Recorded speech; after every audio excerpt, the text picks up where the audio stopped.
Yeah, very well, very well. Where are you going, Donovan?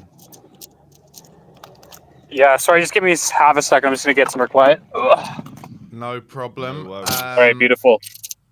Yes, Donovan, how do you feel after that victory? Oh, lads, I made the grave mistake of chugging a coffee at halftime. I do not know why I did that. But in all seriousness, maybe it was though, that coffee. Maybe it was that coffee that led to our victory. Yeah.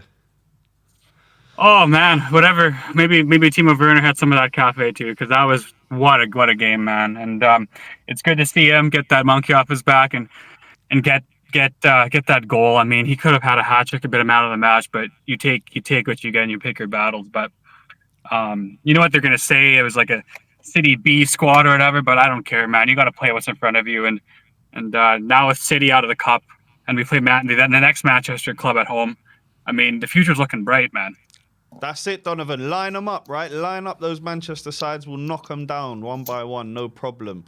But, you know, me and Barnaby really struggled to find a man of the match there today. Who, in your eyes, was the best player on the pitch in that for us? You want to be honest with you guys. Like, I'm no bias here. Like, I really am like rooting for Timo Werner. Like, yeah. It was really hard to. It was really hard to. It was really hard to back him for a while there. You know, just because. Yeah. He was absolutely gun shy and everything. But what he brings to the game is that he's a world-class ability to drag defenders out of play. He's got that pace to get him behind. And you can tell he's got a footballing brain. It's just that in front of goal, it all goes out the window. So hopefully he can, you know, use this confidence. And what a change in contrast of games, hey, lads. Like, a while ago we were groaning when he was running the ball out of play. And now the whole South End is cheering Timo Werner. Like that was great to see. So I'm going to give it to Timo Werner. He's earned it. Nice. Good decision. Also got a bit of good news. I've just read that Ange Postecoglou says that Christian Romero was just fatigued, and that's why he was subbed off. So that's excellent news at the weekend, especially knowing that Mickey van der Ven looks like he's at the very least strained his hamstring. Do you now feel, Donovan, going into that Aston Villa game at the weekend, that we can possibly turn them over at home as well? Well, if we're at home, yeah. Like, I mean, it's going to be another squeaky bum time. Like, I mean, it's unreal what Unai Emery has done with that squad. Even with the likes of losing Douglas Luiz too, right? Like, I really thought they're going to struggle, but we all know how they're doing. We all know what they did to Bayern. But at home, I just think it's different. I think Tottenham Hotspur are a different beast at home. Like, we're almost having that echo of, dare I say, a knock on wood, that amazing season. We all knew what happened in the last season at the Lane there. Yeah. And I think that Ange is starting to shift that mentality of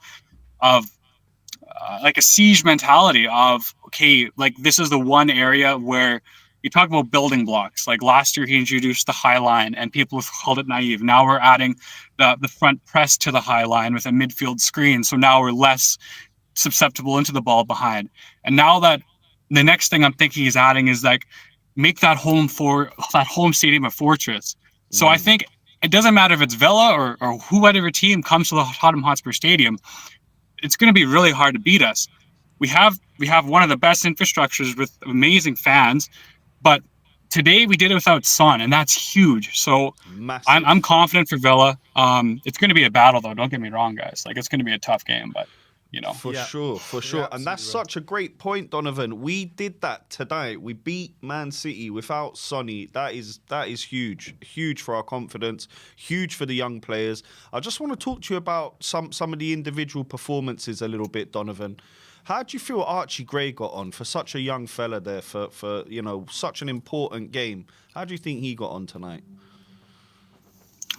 I mean, comes from a great footballing pedigree and heritage, right? Like, his father was a legend at Leeds and whatnot, and during the glory days for Leeds, and you know he has that ability. But I'm not going to lie, lads. Like, I was really nervous. Like, once that Brazilian, I think it was Neves or whoever his name is, like Nunes. There we go. The old Wolves lad there. Once he realized that he could skin him for pace, it was kind of a one-way traffic for him, but I think he adapted well. I think that he realized he couldn't go touch tight, he left him the space in behind and marshaled his game more of like, I'll stop you from cutting in. And I think he just trusted his defenders, like, okay, I'll give you that cross, and I'll use the likes of Radu in the air and Benjamin Davies, who's the experience. There was a couple of crosses, don't get me wrong, that flashed through. But for the goal, I think, honestly, guys, I think Destiny Udogie needs to improve his one-on-one defending. That's through a couple games here or there that he's been left wanting on his one-on-one defending. But as for Archie Gray, I think he grew into the game, and he took a good yellow card when we needed him to, and he used his brain, and he's way beyond his years, guys. Like, I think he's starting to show why the likes of Real Madrids and the Dortmunds and the Parises really were looking at him, because he's so calm, he's so class, and you have to forget the guy just finished his primary tests, right? He just finished his grading, right? Like he's barely. Yeah, I mean, everyone's going on about Yamal and the Musialas of the world and stuff, but we got a young guy, a young Englishman that we're keeping under the radar, and it's good days for Glory Tottenham Hotspur. So, well, I hope you're right. Just one question then, because you mentioned the goal there. What's going? I think you sound like you know your tactics better than I do. So what is going on with us conceding so many goals at the back post from crosses like that? Is this simply the next thing that Ange will have to fix, like he fixed set pieces last year, after last year? Because for me, when I saw that goal, I think Brennan Johnson, and similarly, there was a goal in a game maybe 2 or 3 games ago, I can't remember who it was against, where Brennan Johnson is kind of 2 or 3 yards behind the man who scores the goal, and this time he went narrow to kind of cover the middle of the goal rather than seeing where the man at the back, Nunez, had about 10 yards around him. Am I wrong to think that Johnson's at fault there? So, well, first of all, Barnaby, you're far too kind, man. I really appreciate it here. Just a Canadian lad here. But in my opinion, I feel that, well, I'll take you back to the last time we played City away at the Etihad there, and we ended up catching up with Kulusevski's dunk, and then also that ball in from Brennan Johnson to take on Kyle Walker. And we look at Kyle Walker, how he's been taken out of that side and been phased out of play essentially pretty much since that game. You have to stop the source of attack at its source, it's route one stuff, like if you deal with the cross coming into the box, either you get a touch on it or you just block it altogether. That eliminates plan B and C. And obviously you have to cover your defender, like you have to cover your teammates. But that ball can't be going to the box. And I already alluded to it, like against the Brighton game, and I don't know if it was the Coventry game, but I'm looking at the Brighton game in general when Udogie is too passive, and he's got the physical frame, he's got the intelligence, he's got the speed in order to lock down pretty much any right winger in the league. He's shown it against Saka and Salah and what have you. It's just a mentality thing. And I don't know if it was the fact that he came into a high-speed environment and he was still taking a cut 10 minutes to get into the game. But I look into his passing when he gets played for an outlet ball in the 33rd minute, and all he has to do is a one-time flick to Timo Werner or take the ball under pressure, and he's taking 2 or 3 touches. Like, you don't have that much time at this level. So it's just a mentality thing. We stop those route one crosses at the source, and I think we nip a lot of those individual errors at the back, because it's not a system thing that's costing us the goal. It's just these individual lapses of concentration. And I think we get rid of that and we start tweaking it. I mean, we've won 7 and 9, so like we're doing the right things right. But it's like those last couple percentages to bring you from the 80% to the 90% to the 95th percentile.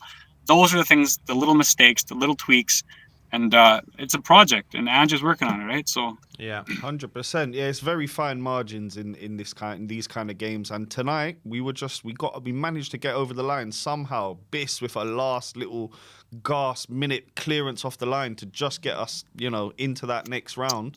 I'm just absolutely delighted. And how do you think we'll get on, Donovan? Let's hear what you think. How are we going to get on against United and going forward in the cup? Can we get our hands on silverware this season? Well, yeah, you think so? Ange wins everything in a second season. He wins a cup in a second season, and like so many people. so many people now are going to go back in their little cubby because they're so waiting for Ange to like just mess up or chip over the line. And I don't know what it is. I don't know, because we've tried the proven winners, right? We've went the likes of the Mourinhos, we went the likes of the Contes, right? We've tried a project before, but we didn't give them the tools or the patience to see it out through. So now we learn our lessons from the past. This guy has pedigree. This guy has winning in his veins, and he's not only a proven winner, but he kind of fits our club ethos perfectly in the fact that he's got that siege mentality, us against the world. Because let's be real, lads, Tottenham Hotspur fans are one of the most ridiculed fan bases in the world. Our fall from grace has been so extreme over the last 2 decades that people love to keep us in the dirt and kick us when we have show a moment of life coming out of it. So what a perfect leader, an immigrant to Australia who's had a hard 100%. Life. Bring us out from the back to the glory days. And honestly, guys, like we can really give anyone a good go on their day. And the best thing here, I already said it earlier, is that we didn't have Son, and with a fully fit squad, I think Son's going to be coming back in at the right time of the season. Van de Ven will be coming in at the right time of the season off his injury, and we still have a whole January to improve too in the transfer window, which I know Ange hasn't done yet. So keep the faith, one match at a time, and let's worry about what's ahead of us, right? So. Top man, Donovan. Look, thanks so much for calling in, and give us a shout after the weekend game at Villa as well. Brilliant call in, Donovan. Brilliant call in, mate. Cheers, lads. Cheers, lads. Shameless plug out to my channel. Give me a follow and give you guys a good show. What's your channel? Come on, Where's your channel? Where's your channel? What's your channel? What are you doing, Donovan? So I am doing a weekly podcast where I kind of I titled it "Welcome to Winning," and it's basically my thoughts on how Ange Postecoglou is kind of changing our ethos and ultimately teaching us again how to win again, because we've been beaten so badly into submission of just accepting mediocrity. And winning is so much more than just getting 3 points. It's about developing a positive mindset on and off the field. And I go on match ratings. I do like I'll talk about the City game. I'll talk about the Crystal Palace game this week. So yeah, just give me a follow at Canadian Spurs Boy, all one word, boy spelled with an I. And yeah, we take this journey together, man. So thank you so much. Come on. Cheers, Donovan.